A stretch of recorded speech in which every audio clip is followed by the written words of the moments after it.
Yeah. And then if you want, we can talk numbers and stuff as far as how Okay, much was picked up. And going live.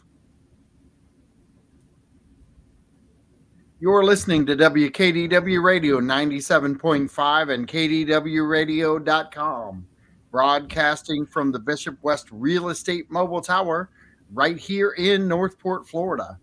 I've got a very special guest in the house today, but we're going to start out with real quick. We've got the casino night coming up. We've got the fundraiser at the high school with the theater and the dance crew. We've had that posted on Friday's show. Please pay attention to what's happening in our community. Support what's going on. They're going to have a great event over at the high school. That show was filled with information. If you're looking to get involved, just call the high school, find out how to get there, or pull the video up on Real Talk 97.5 on Facebook and follow the instructions in that show. I pretty much believe you could watch the whole show and figure it out, or if you don't have time to watch the whole hour, go to the back half of that show. They really could use some really good sponsors. And if everybody just did a little bit, they do their job and supply a lot. So keep that in mind. If everybody just really helps them out, it is a very good supporting cast. It does help a lot of those kids at the high school level that need some help and assistance. So keep that in mind. And let's go Northport. Let's have a great 2023 for Northport. And parents, just keep supporting, keep doing. From the elementary schools all the way up to the middle, and then right on into the high school. We've got to grow this community. We're 82,000 strong now, and we've really got to put some grease to the wheels and make sure that we're supporting our youth all the way through high school. So I've got a very special guest, as I said. I want to bring Billy into the house. Mr. Carlson, how you doing? I'm doing fantastic. How are you doing? Not doing too bad. We've had quite the updates from Public Works, and you and I were talking about some things just prior to all this. So I will go ahead and hit those up. Let's talk about post-hurricane cleanup and some roads that are opening back up. And can you kind of give that overview of where we're at right now? Okay, so we hit kind of a big milestone over the last couple of days. As many of you obviously know, there was a monumental cleanup effort that has taken place since Hurricane Ian left. So I believe, I don't have the final loads numbers, almost 43,000 loads of hurricane debris between C&D home debris and vegetative debris. We got up to nearly 2.4 million cubic yards of debris. We had a little over 230,000 of that was C&D debris that we've had over on Orlando Boulevard at our debris management site there. As you all well know now, we've had that road kind of closed down between Price and Veterans as a management site there. We've kept the public off that road. The good news is all of the C&D debris has been moved out of Northport, has been moved to its final resting place outside the city. The site is being cleaned up now. When they're done cleaning it up, we will take a soil sample to make sure there are no residual effects from all the hurricane debris being hosted at that site. Once that soil sample comes back clear, they'll do kind of final prep work to return it to as close as possible to pre-debris state. Yep. And then once all that is done, which should hopefully be soon, we will have Orlando Boulevard back open to normal everyday traffic. Awesome. So, we've kind of gone through all that. Talk about the site itself and what you guys had to go through to get that site blocked off, and really, why did we have to do that? Well, the big part was getting the site cleared for a site that we can use as a hurricane debris management site. They do soil samples before we used it so that they had that on record, so that when we take soil samples afterwards, we can get it all matched up, everything clears, it's clean, it's good to go. And then obviously blocking this site off, it's not as well traveled as obviously a Price Boulevard or Cranberry or Chamberlain, but it's still going from Port Charlotte to Northport is a pretty heavily traveled shortcut. Yep. So we've had to inconvenience some folks. Thankfully, the side streets that come off of it a little bit, there are other ways to get there, but there's not really any homes on those side streets connecting straight to Orlando. So we had that going for us. But to have this roadway blocked off, I think it's been a good 2 months now, if not longer than that. We are ready to open it back up. We're ready to say goodbye to the C&D debris. Obviously, it's been a trying couple of months for everybody. And this is it's one step closer to getting back to normal, bringing Northport just a little bit normal, a little bit closer to regular everyday life. Can you give us some updates on like the lighting and different things like that were affected by the hurricane? We still are not up to kind of the post-hurricane 100% lighting and everything done along our roadways, correct? Correct. So we still have some areas where lights are out. Public Works staff is still working hard to get to the lights, the street lights and stuff that we manage. There are days you can drive down Toledo Blade and see them, you'll see them working on one lamp, and then you come back 20 minutes later, they're moving on to the next. And obviously some of it is just the sheer volume of damage that we've dealt with.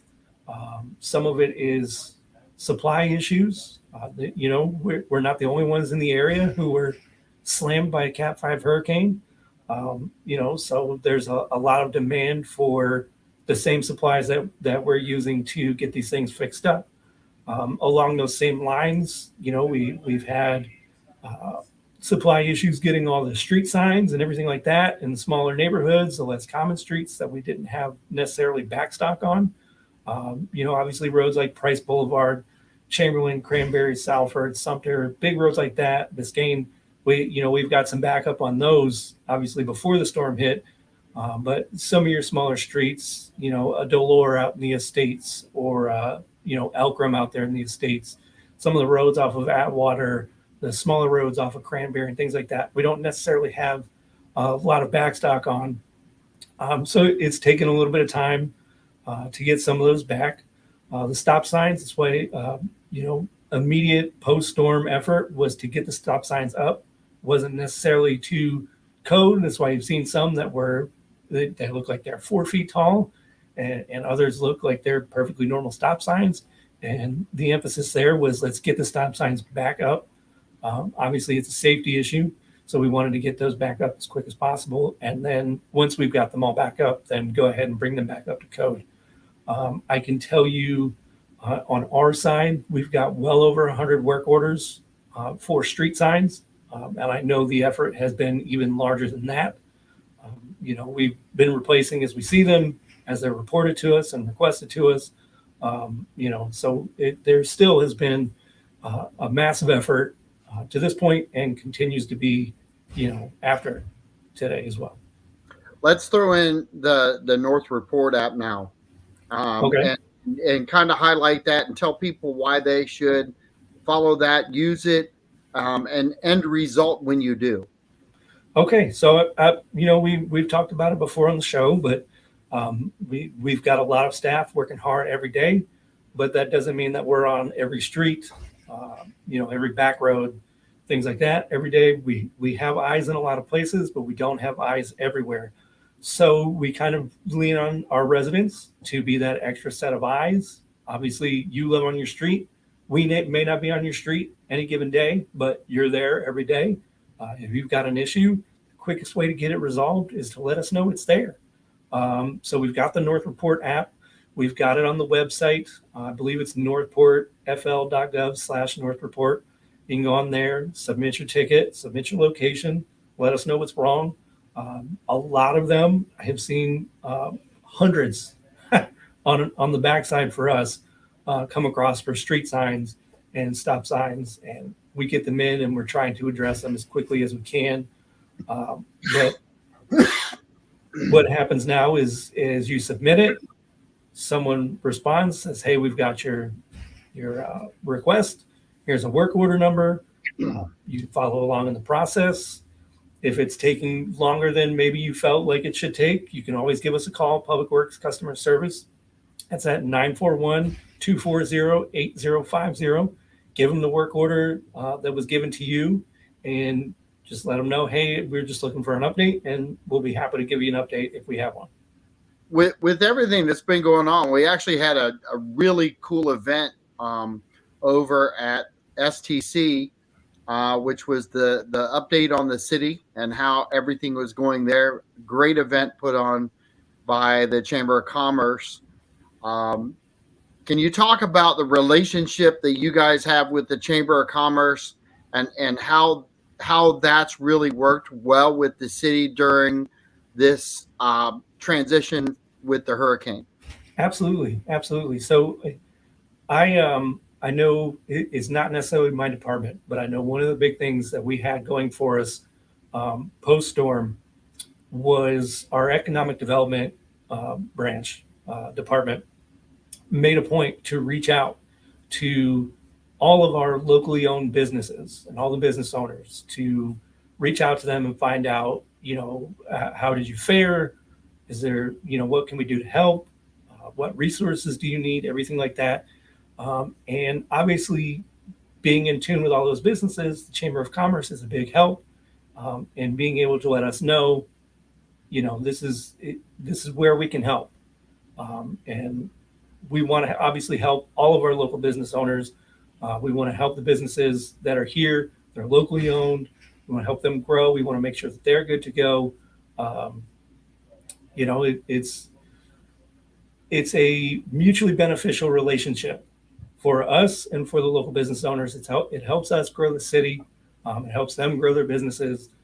In partnering with the Chamber of Commerce, it's an important connection there to keep us, in tune with our local business owners for sure. So I want to give the kudos out there because it really truly was a great event. Bill does a great job at the chamber. The fact that our city manager gave such a great outlook on our city, where we're at.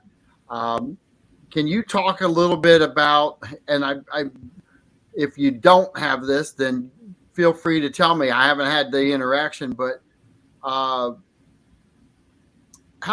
is the interaction now that we have? Looks to be a really solid mayor in place, and the feeling inside of the walls of City Hall, I think, are just excited about 2023. Can you talk a little bit about the relationship that you guys have at Public Works and how that feels right now?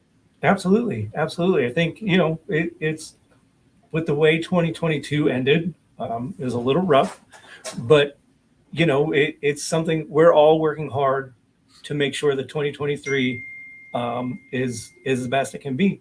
And, I think it starts at the top. City Manager Jerome is very, if you ever interacted with him, he's a very positive person. He's all about good vibes. And that kind of helps push the positivity through all the other departments. It's hard to be negative when you're getting that super positive note from the top. So, all the departments, we're out here working hard, to make sure that this is the best year that it can be. And again, it starts at the top. It starts with Jerome. It starts with the commissioners. I think mostly everybody is pretty much on the same page. And we want to make sure that this hurricane is not something that's going to stop our progress for sure. And the camaraderie that is happening within City Hall that took place prior to this, but I want to talk a little bit about what you felt after the hurricane and how people had to really pull resources and efforts together? Absolutely. I mean, it's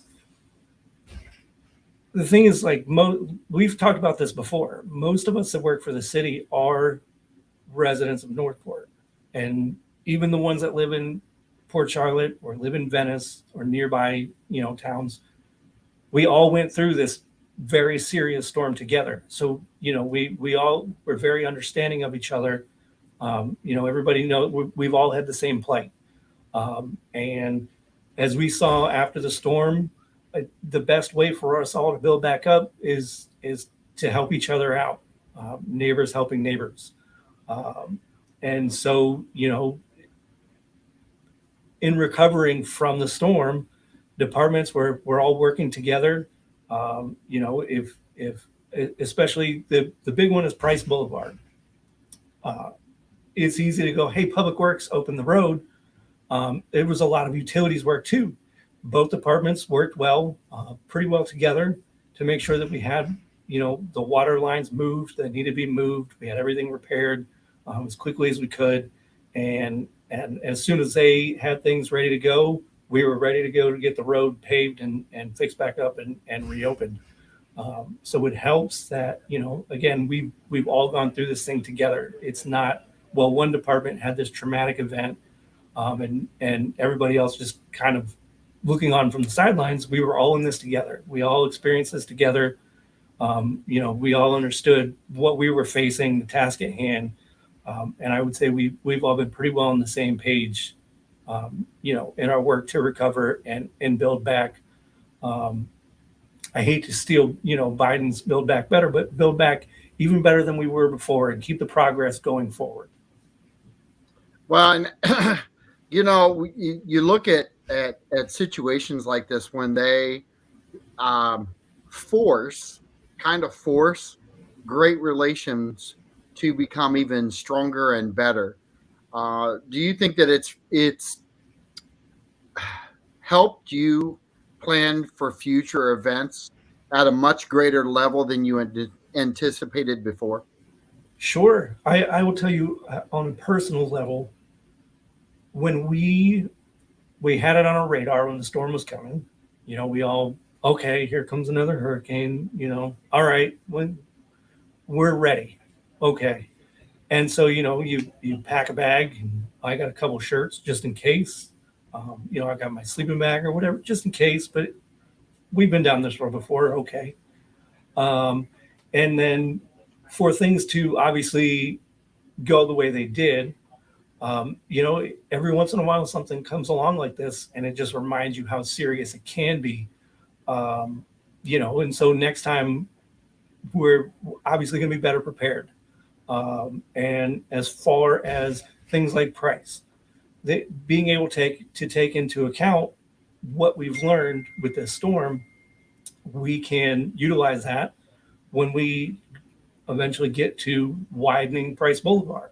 Now we know, well, we need to account for this because just in case, sure, it's a 500-year storm or it's a 1,000-year storm, it could be a 1,000,000-year storm, but we experienced it and we know it's possible. Now we're better prepared for it. Like I tell my kids, sometimes you goof, sometimes you make mistakes, sometimes you don't get the answer right on your test. The important thing is you learn from it, you grow from it, and you use it to make yourself better. Absolutely. And I threw up some comments. Anybody out there listening on the radio, I appreciate you. I do this live on YouTube, Facebook, and Twitter. Please share this. But if you jump on Facebook, Real Talk 97.5, Kevin Rouse, thank you so much for throwing some comments out there. Axe House, if you're looking to throw some axes, go out there and visit Kevin and his family. They've got a great little business going over there. It's a great time. It is truly a lot of fun. Kevin, do your thing, bro. And why don't you put your business link on as a comment too, so people know where you're at. I appreciate you and everybody who's listening right now. I really do appreciate everything you guys do for the city as far as helping us share the message from Real Talk Radio 97.5. the special part of this is that Public Works has the fourth Monday of every month. The value of that is we get to hear how great things are going with Public Works. We also get updates.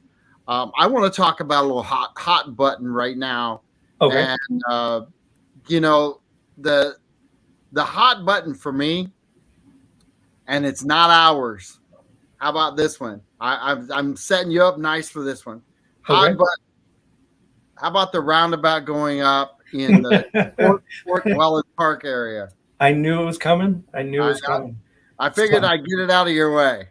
so I got a request from my boss about 2:30 Friday and said, "Hey, he had got an email from Josh Taylor, as our PIO for PD, had given him an update that the plan was to start work on the 23rd. That's today.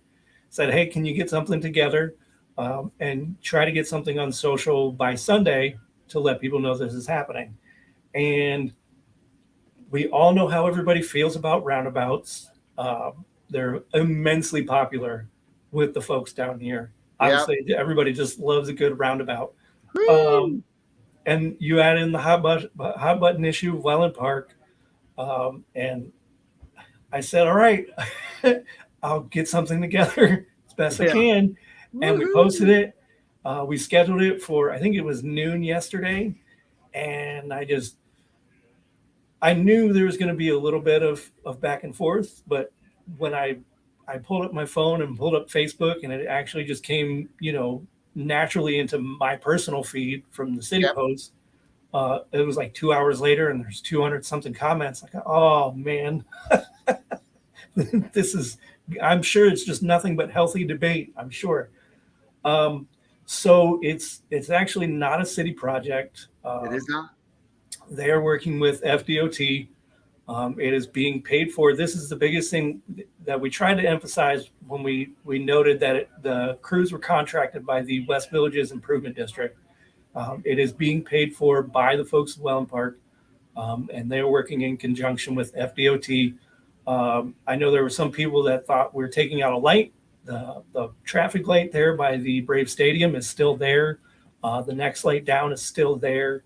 It's actually, the roundabout is going in for the street that comes off by the apartment complex that's there, the high-end apartments right there.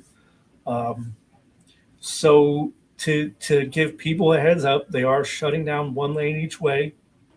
And then I have to look, I believe it's westbound. They're moving the traffic to westbound after they're done with this phase.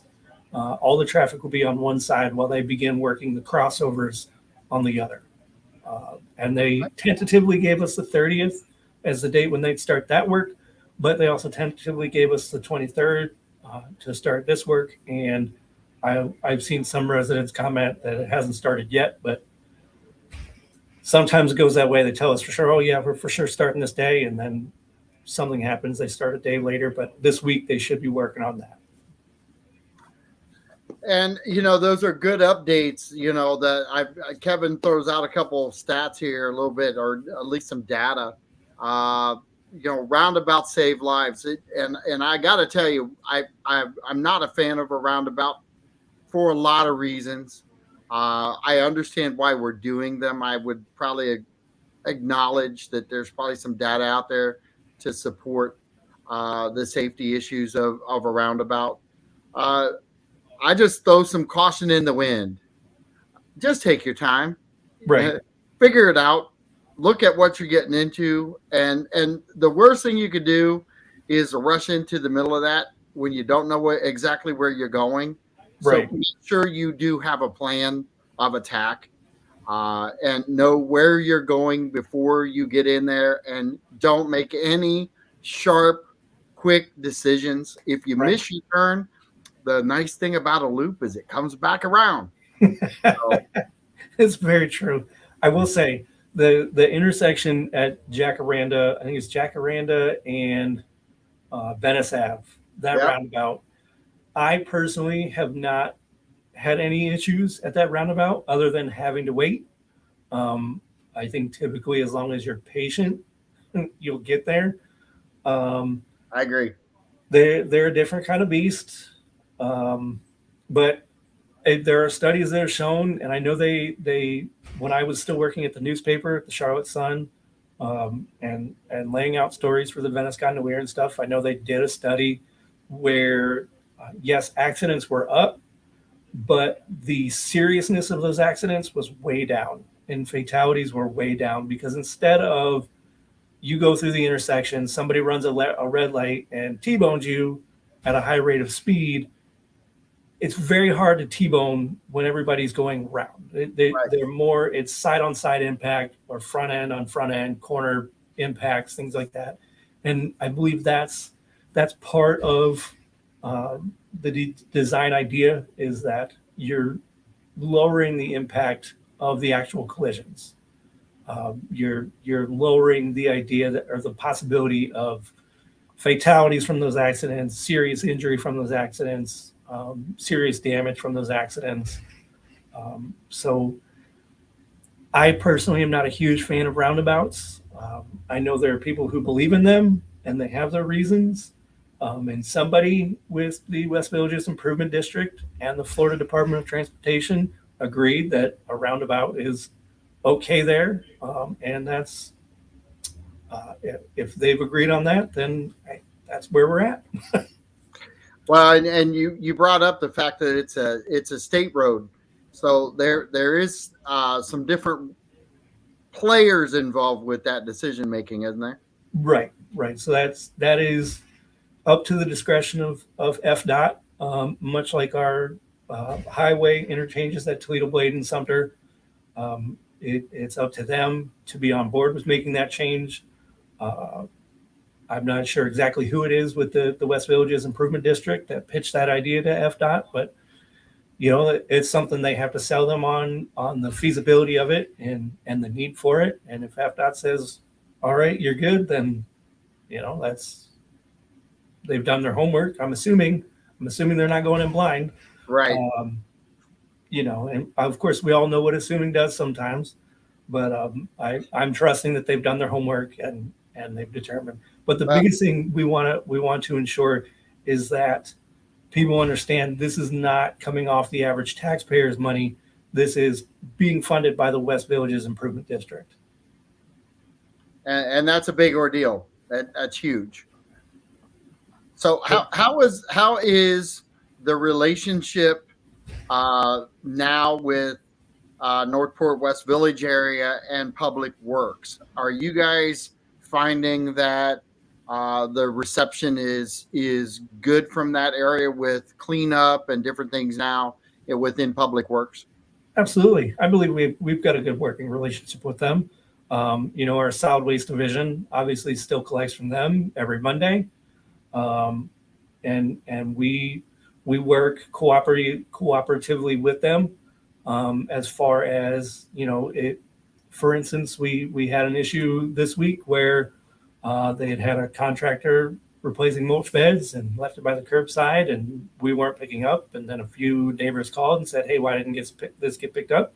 I say, "Hey, man, this is the responsibility of your landscaping company." And they go, "Okay, we'll get it taken care of." If we've seen issues, hey, we know this is cropping up. Would you mind re-educating your residents? We've got that. Elizabeth Brown, I forget exactly which neighborhood she's with, but she reaches out to me every few months and says, "Hey, do you have any calendars I can give out? Any solid waste guides?" We work with them to get that information out there. Yes, any kind of road closures in those areas, any changes in solid waste collection. I send out emails to them all the time. So I believe we've got a good working relationship with them.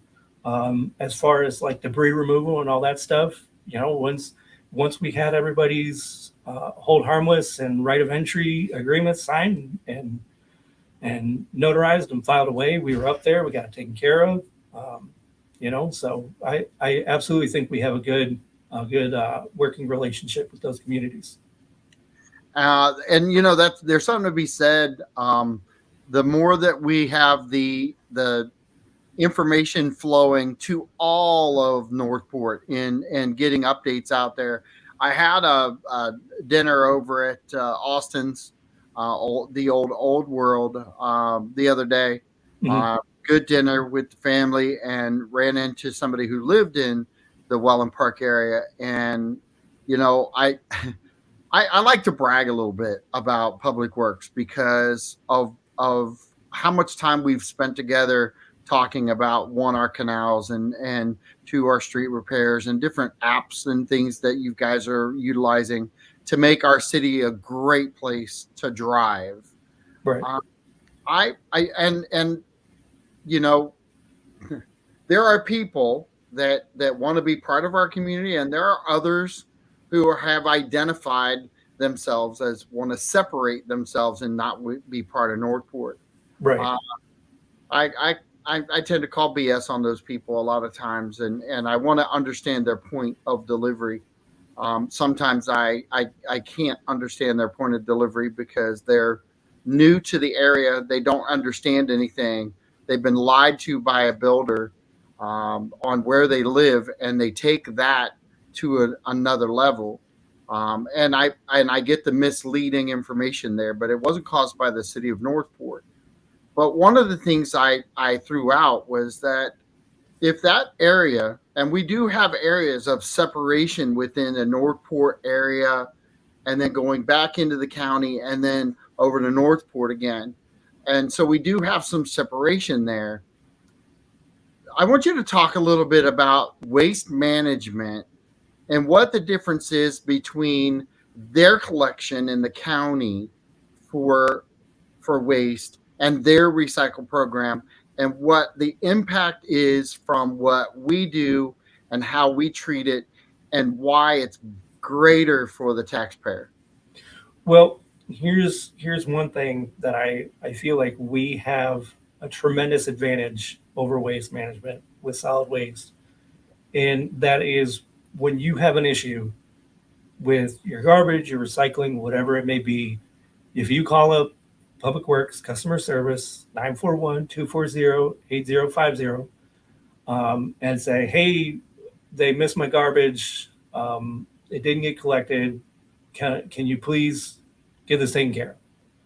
You're speaking to someone in Northport who's going to speak to a truck driver in Northport and ask them if they can make their way back out there when they're available. And it typically will get taken. If you call us on your day, we'll do our best to be back out there that same day to get it taken care of. When you build a house and you get your CO and you're cleared to move in, you call up and say, hey, I just moved in, just got my CO. Here's the proof.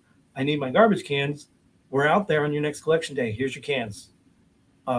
We have someone here who is building a house in Charlotte County, also collected by Waste Management, and they told him 2 to 3 months out before he can get his garbage and recycling cans. What do you do without garbage and recycling cans for 3 months? And they said, well, just bag it and set it out. Okay, well, what about the animals and things like that? It gets in it. Well, we don't pick that up. So you're telling us you're not going to give us cans. And if the animals get into it, well, it's just our problem. We are not doing that. There is no chance you're going to get your brand new house and get your CO and call solid waste, and we're going to go, 3 months. So everybody's experience obviously is not going to be the same, whether it's solid waste or whether it's waste management. But when you're dealing with solid waste, you're dealing directly with Northport. There's not a management company over us. There's not any layers of bureaucratic nonsense, different layers of the corporation. If you call Public Works, you are talking to Northport. You're talking to somebody here local who's going to pass that issue directly to somebody here local, and we're going to take care of it as quick as we can. I think most people would agree, solid waste does a phenomenal job, especially when you compare it to collection in other areas around us. Well, and let's attack this a little bit different here right now, because I want to dredge out some other points. Is that we are very conscientious as a society now about what our landfills are about and how they affect future living. Let's talk about the impact that we're having with our recycling program on not just the impact of landfill, but the dollar amount that we save and what type of product we can buy, such as a truck, and kind of build those two things together for me on the financial side. Sure. So we pay more to dispose of solid waste material than we do for recycling. Even when we don't get a kickback on our recycling, the last couple months have been a little rough given all the hurricane things, and as we're working to get back to normal, and people get back into their normal habits and things like that. But even in a case where we don't have the cleanest month, we are paying less to dispose of recycling, which is better for the planet and is not filling up a landfill, than we do to dispose of solid waste. And we talked about it when the last time we had Frank on, I think it was back in August. And in that time frame, we were on pace to save enough to buy another truck, which is not cheap. The solid waste trucks, the recycling trucks, they're not cheap vehicles. It's not like going down to, Venice Toyota and saying, "Hey, I want to buy that Tundra right there for $70,000." It's a little bit more pricey. To be able to save that much through just our recycling program to cover the cost of one of those trucks is immense. You're not seeing that in other places. I know we just had an issue come up. Frank spotted it last, I think 2 weeks ago, maybe. There are cities around us who haven't been recycling in months. Like what? I can't fathom that you just, we're just collecting garbage. Well, what about recycling? Just toss it in your garbage can. No, no. We don't want it to go to the landfill. Like you said, there's only so much space. There's only so much space for this stuff. So you have to be cognizant of how much you're sending to landfills. You have to be cognizant of how long it's going to take for things that get sent to the landfill to break down. We when we go to schools and stuff, we tell it to the kids, the first piece of glass ever made is sitting in a museum somewhere. Still a piece of glass. What are we going to throw those in the landfill for? They're going to be there forever. Why would you not recycle that? Glass can be recycled an infinite number of times. Why would you not keep using that? How effective is Waste Management's recycling program? That I don't have the numbers. Frank sends them every once in a while. We check in on how others in the area are doing. I don't have Waste Management's track record in front of me. I could do some digging, but I know when we went to our recycling processor up in Sarasota County, when we were up there visiting with them to meet some of their new staff from their parent company, he made a point to point out right there where we were at SSR, Northport brings the cleanest material of anybody in the area. There's nobody that brings cleaner material than Northport. And as we've spoken about before, when we don't have a high contamination rating, we get a bigger kickback. The more clean material we bring them, the more can be sold on the secondary market and the larger kickback we get back on that. And granted, recycling is never going to cover the cost of solid waste. It just based on numbers alone, we do far more solid waste than we do recycling. But if we had even numbers, be a little bit closer, for sure.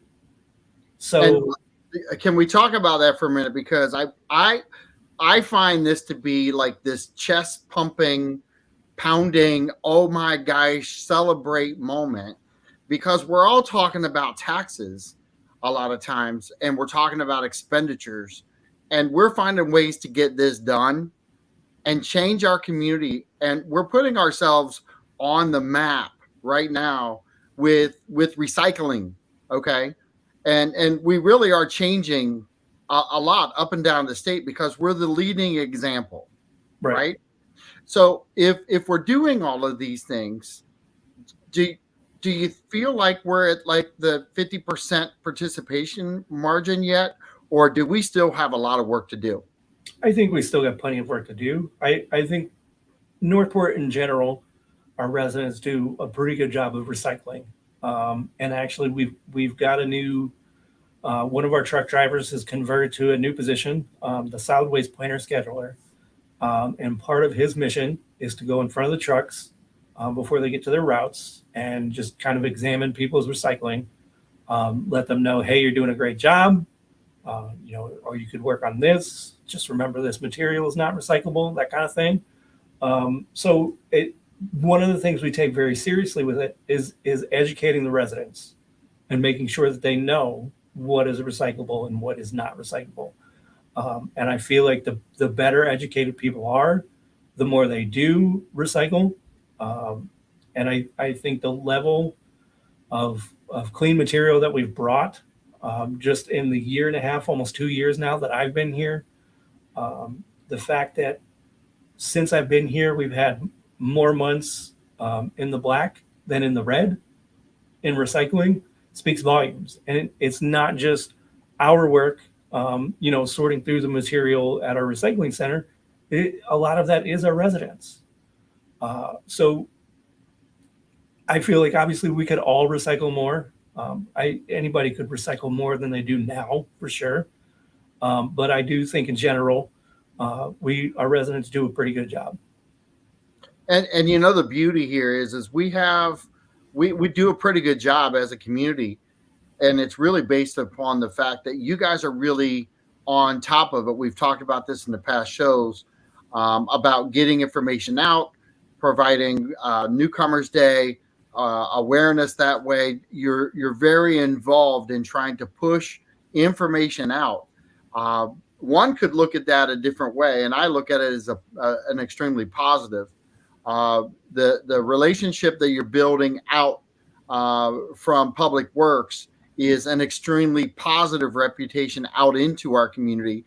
So it makes it much easier for people to feel like they're anchored into, I think, a loving, careful community itself. And it's a great anchor to have Public Works, just like, any of our services.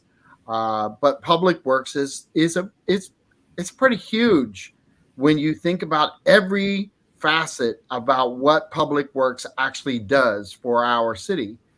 So with all that being said, what are some of the things that 2022 kind of highlight some of the things that 2022 brought Public Works in general, do the umbrella kind of thing, and just highlight some things that you guys have kind of noticed it in 22 that were different. That were different? Well, maybe improved. Okay. Maybe you see where I'm going with this? Sure. Because you had so many challenges, right, that you had to fight through. And we talk about those, but you still had to do your jobs. Right. So what were some of the things that you found to be collectively kind of an amazing feat that you guys did in the Public Works Department to get things done? Well, I think the biggest thing, and this is, I don't know how many people know, but our operations department the building was, I believe, condemned like 2 days after the hurricane. It's unusable. And so all of our guys now come through the main admin building. Everybody comes here, but we have not seen a drop off in effort. We've not seen a drop off in, what's the word here? I mean, the chemistry is off the charts. We haven't seen a drop off in morale. People still come every day, work hard every day, bring their best every day. Price Boulevard, that could have taken way longer than it did. We're taking the lessons we learned there. We've got crews that are working now on clearing the canals and the retention ditches, especially like out in the estates where just all kinds of trees fell down in these ditches. They're out en masse working on these to clear those out, clear the trees out, because we're still getting rain. We saw it last night, still got heavy rain last night. And so we still obviously need our drainage systems to work. Right. So we had a few areas, obviously the water control structure back behind Winn-Dixie. We had an issue where the land around it eroded and the water was going around, and that's since been hardened. And again, we've learned some lessons, and we're applying what we've learned and how we make it better. So that shoreline there is a little more hardened than it was before. And again, like we said before, ideally this is really just a 500-year storm. We don't see it again for another millennium, but we know if we've experienced it, it's possible. So how do we get better? How do we make ourselves more hardened for the next time? So we've got that, that happening. We're looking at, the big thing is this happened before we widened price, so that we are not doing twice the work again. The cost that it would take to redo the work we did for 2 lanes or 4 lanes all the way down the road would have been even more astronomical. So if you want to take a positive that we haven't widened price yet, that may be it. We have time now to apply these lessons that we've learned. How do we not have this issue again after we pay whatever the final, dollar amount ends up being to widen price? How do we make sure that we don't have another storm like this and wash out all these crossings again? So I think the biggest positive we've taken from the last 3 months is how we can take these lessons, we can apply them to what we're doing, how we can do them better, and be better prepared for the next potential storm. And I'm glad you brought those points up, because we miss things. This instant gratification, instant reward that everybody's into right now. I think people tend to forget exactly what it takes to build roads and bridges and get things moving back in such a quick and focused manner. Right. That road, normally you don't have in any city access in 4 different spots on the same road caused by the same storm. And I don't know that anybody else had that up and down the coast. And it's unique all by itself, because we are unique all by itself. Right. I want to talk a little bit, and we got about 6 minutes left, about what it's going to take to get our canals, since we had already done a lot of work there now or prior to the storm. What's it going to take us to get these canals back to where we were prior to Ian on flow and debris? Well, they have done a lot of work. Our airboat crew has done a lot of work to get debris out of the waterways where they can get to, the free flowing waterways. So we've done some of that. I know they had shut down, or they lowered the water level between, where was it? Was it Chamberlain? I believe it was Chamberlain down to where the Cocoa Plum runs behind the Cocoa Plum shopping center. Had lowered the level there so we could do some work to restore the edges there. So to be honest, a lot of it is just time. It's time and hard work. There's no, like you said, there's no easy fix. There's no quick fix. You don't just pull up the photo, erase a few spots in Photoshop, and restore the photo. Okay, good to go. A lot of it is time, and that's why we've tried to emphasize patience. Debris pickup and stuff, we've tried to emphasize patience. And as you've seen there, in 3.5 months, we've got 2.3 million cubic yards of debris off the roadsides And now one of our debris management sites, C&D debris stuff is gone. It's out. We're just to the point where we can open that roadway. I can tell you, as somebody who lives in the estates, there were a few roads about mid-October that I never thought we would see people's homes again from the road, because I mean, you're talking trees and trunks and branches and everything stacked 10 feet high down both ends of the road as far as the eye can see. And you look at that and you go, man, we're never going to see these neighbors like ever again, because you can't see their homes from the street, you can't see their driveway from the street. And to see the streets now the way they are, I mean, it's monumental. It's so, again, I just think it's going to take patience, it's going to take time, it's going to take hard work. And I know our staff are out there, they're working hard every single day. Our mowing staff is out there every day mowing areas of the city to keep everything looking clean and clear and looking spot on. Our contractors that handle some of our areas mowing, they're working out there hard every day. Our drainage maintenance crews are out there working hard every day on top of the grid project we already had going on. We've got our other crews working out on the retention ditches and things like that to clear them out and get them back to where we need them to be. Again, it's hard work, it's patience, it's going to take time. There's no quick, easy fix. It's not like the old Office Depot commercials where you hit the easy button and it's done. We just got to keep working. Let's end the show with North Report app again, and the value that brings to the consumer and to the city. Absolutely. So it's the North Report app. It's free to download, free to use. You don't have to pay anything to use it. We've got it on the website, northportfl.gov/North Report. Go in there. If you've got an issue, you feel like it's been neglected, it may just be that we haven't seen it yet.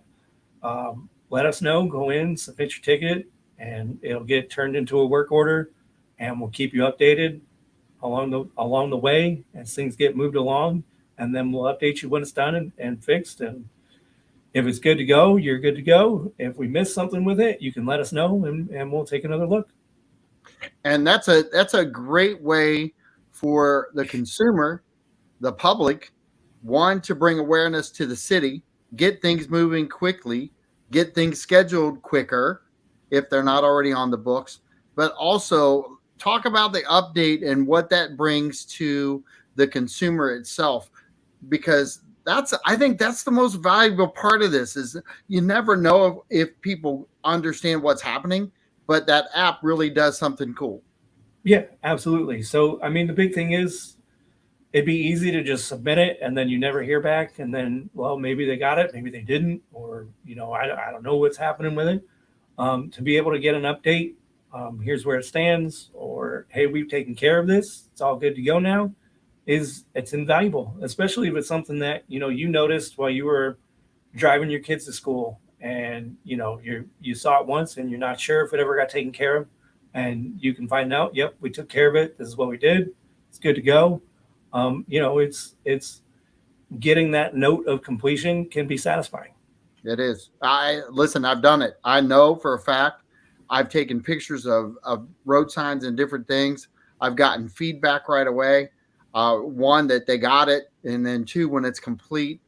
And I'll be just driving down the road and I'll get an update. And it's amazing to me that we're doing that. And what a great service to give back to our community. I think it's outstanding. Absolutely. So thank you guys so much at Public Works for being innovative. This is John Rawlings with Real Talk Radio, 97.5 FM, saying Public Works, have a great night. Billy Carlson, thank you so much for being part of it. Kevin Rouse, thanks for being a participant and throwing some comments out there. I hope everybody else shares this video. Have a great night, you guys. I'll talk to you on Monday. Bye, guys. Or, I'm sorry, Friday. Thank you.